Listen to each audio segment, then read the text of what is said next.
qilib tuxum hujayra zaxirasini aniqlashimiz mumkin? Birinchisi, ikkinchisi, uchinchisi, qanday qilib tuxum hujayra zaxirasini, ya'ni avarial rezervni aniqlashimiz mumkin? Birinchisi, kichik chanoq bo'shlig'i a'zolari ultratovush tekshiruvi. Buni biz hayzning 5-7 kunlarida bajaramiz va antral follikulalar sonini ko'ramiz. Agar antral follikulalar soni 5 tadan kam bo'ladigan bo'lsa, bu avarial rezerv kamayganidan dalolat beradi. Ikkinchisi, qonda AMG, ya'ni antimyuller gormoni miqdorini tekshiramiz.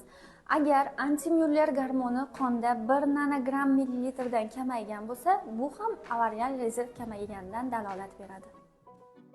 Uchinchisi, hayzni 2 va 3 kunlarida follikula submiruющий gormon va estradiol miqdorini tekshiramiz. Bularni qonda miqdorining normadan kamayishi ham avarial rezerv kamayganligidan dalolat beradi. Men sizlarga bitta narsani aytib o'tmoqchiman. Yuqorida sanab o'tgan faktorlarimdan faqatgina bittasiga tayanib xulosa chiqara olmaymiz. Hamma tekshiruv va analiz natijalariga qarab yakuniy tashxis qo'yishimiz kerak.